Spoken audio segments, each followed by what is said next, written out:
Good day, ladies and gentlemen, and welcome to our first screencast lecture of the school year. We begin our studies of world history in ancient Greece, and we begin our study of ancient Greece with the origins of classical Greek civilization. Now, at the beginning of every screencast lecture, we're going to go through these things. They're called the essential questions. Now, what are essential questions? These are basically sort of the big picture ideas that we want to be able to come away with by the time we've finished. But by the time we're done, you should be able to answer each of these essential questions, and then these will provide the basis for our discussion of this topic next time we meet in class together. So for today's origins of classical Greek civilization, we're going to look at four really big picture areas: geography, early Aegean civilizations, the Greek Dark Age, and a little bit of classical Greece. As far as geography is concerned, we want to be able to examine how did the geography of Greece impact the development of its society. Geography plays a huge role in the development of all civilizations. Greece is no different. Early Aegean civilizations. There were two early civilizations that populated the Aegean Sea region prior to the classical age of Greece. We're going to figure out who each of those civilizations are, a little bit about them, and then what happened to each of those civilizations. After the fall of those civilizations, Greece goes into a Dark Age. We're going to find out what is this Greek Dark Age period, what brought on this period of Greek history, and why did it eventually come to an end.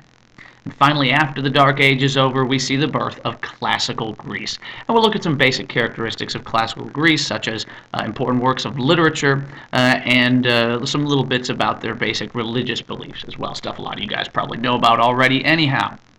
Thus, without further ado, let us begin. So here we have the Mediterranean Sea.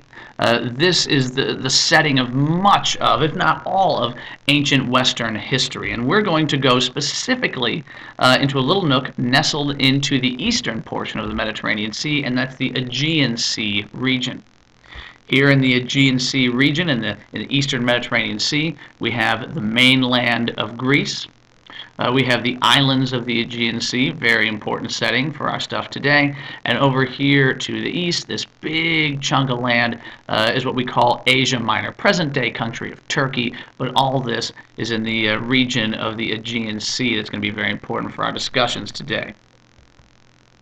So let's first take a look at geography. Now, if you go to Greece, the vast majority of the land is mountains. Low-lying mountains make up 3/4 of the Greek mainland. And these mountains are great.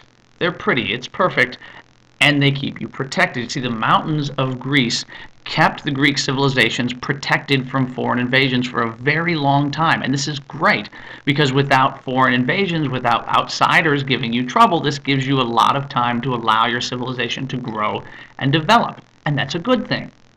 But on the other side, the mountains did a great job of keeping people out, but they also did a great job of isolating the Greeks from one another. Because the Greeks were isolated due to these mountains, they weren't able to travel, they weren't able to communicate as much, and that made the communities of Greece very isolated. So rather than developing into one single united country, Greece developed into a patchwork of little miniature kingdoms known as polises or city-states throughout all of Greece. So even though Greeks spoke the same language, practiced the same religion, and had the same culture, they never united into one country in their ancient history.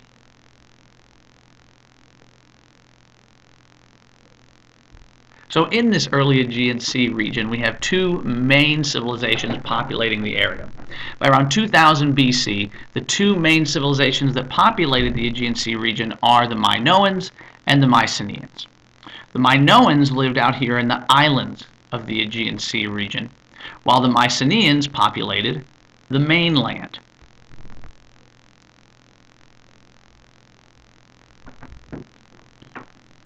The Minoans in particular flourished from around 3000 to 1400 BC on the island of Crete and the other islands of the Aegean Sea. These guys, based on everything we can tell from archaeological evidence, are wealthy, seafaring traders, very artistic, very well-developed civilization. Based on what we can tell through archaeological evidence, these guys traded throughout the Mediterranean Sea region with mainland Greece, with Europe, with Egypt, with the Middle East. Very busy folks, very wealthy, very, very well-developed civilization. Their art, their architecture tells us of a very highly developed culture. They built palaces all across the island of Crete, much like this one here, the great palace at Minos, which is the greatest of all these palaces. Here, a reconstruction based on archaeological evidence, and that's what it looks like today. Not quite as nice, a little short on the upkeep, but still very impressive. Inside the palace, some of the sort of reconstructed bits, again, show a very, very well-developed and advanced bit of architecture. Beautiful art, bright colors. This golden chalice engraved with images of everyday Minoan life, again, shows you great artistic skill, but also great wealth. Again, a little bit more art. Based on what we can tell, the Minoans appeared to enjoy sports quite a bit, boxing, wrestling, and then this interesting little festival that involved jumping over a charging bull for some reason.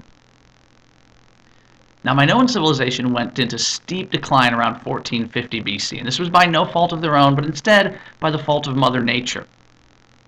This happened because of a catastrophic volcanic eruption of the massive caldera supervolcano on the island of Santorini. You can see Santorini circled in red just north of the island of Crete. The eruption of this massive volcano created earthquakes, tsunamis, ash clouds, and all of this devastated the Minoans on the island of Crete and the Minoans throughout the Aegean Sea region. What was left of the Minoans by 1400 BC had been completely overrun by the other Aegean group, the Mycenaeans, and thus we see the end of Minoan civilization. And speaking of the Mycenaeans, after the fall of the Minoans, it is the Mycenaeans who dominate the Aegean Sea region. Now again, these guys are not one single united group, but rather a culture consisting of many little individual kingdoms.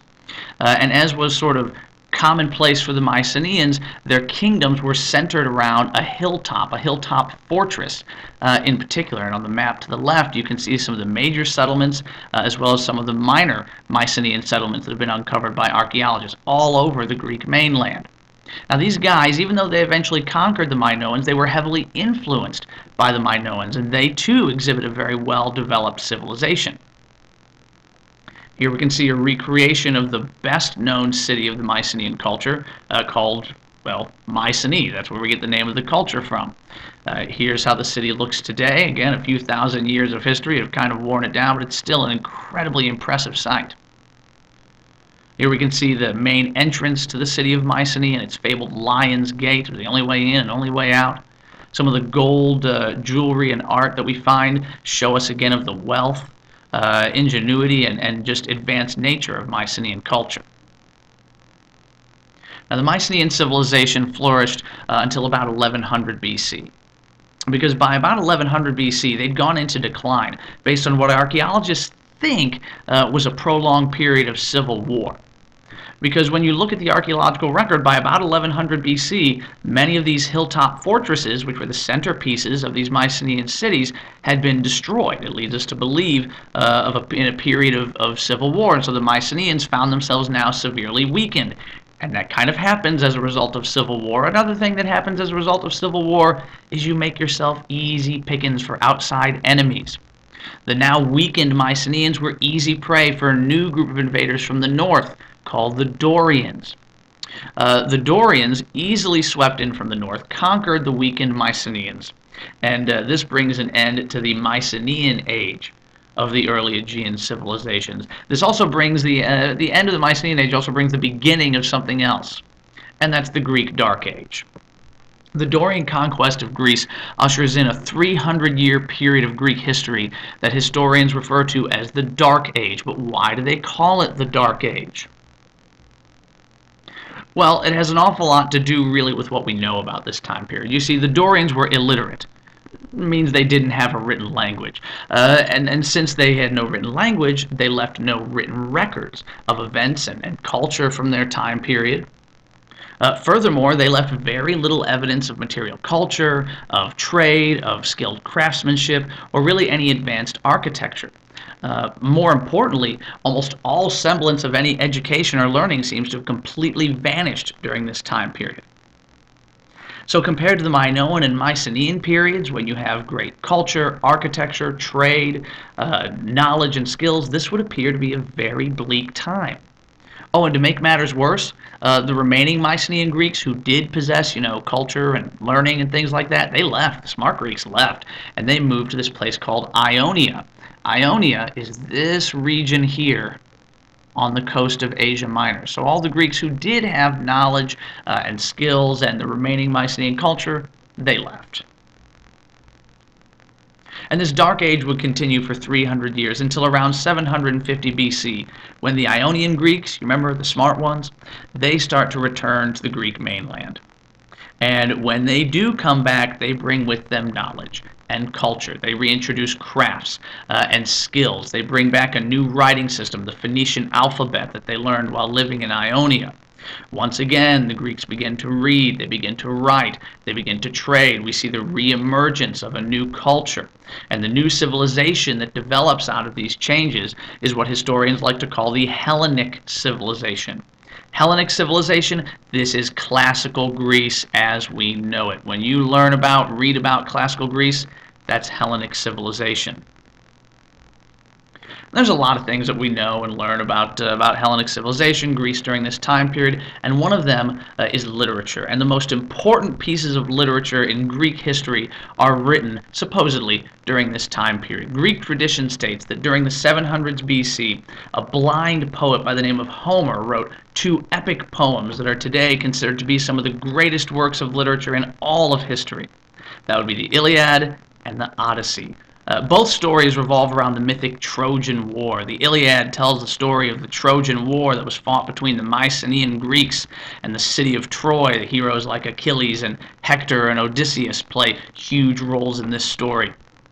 The Odyssey describes the adventurous journey home of the aforementioned Odysseus and his men following the fall of Troy. And both of these are stories that you just might read in your ninth grade literature classes this year. Really, really good stuff, and you should really learn to appreciate those things.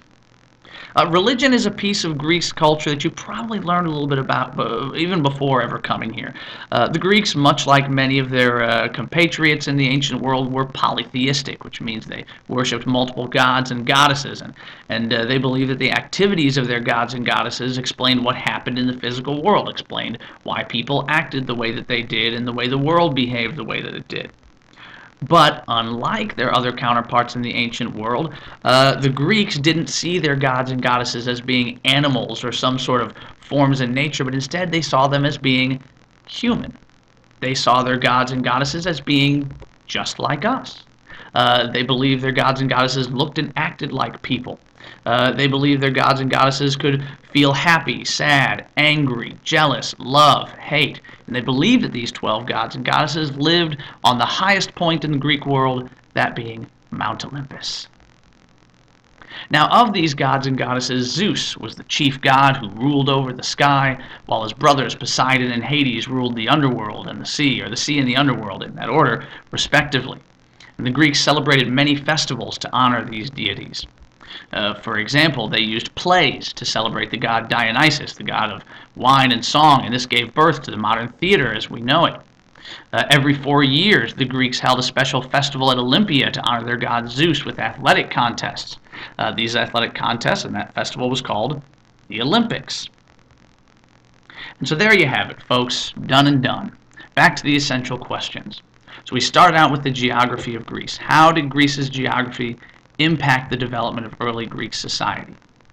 Then we went on to these two early Aegean civilizations. Who were these two early Aegean civilizations that populated the mainland of Greece? And what happened to each of them?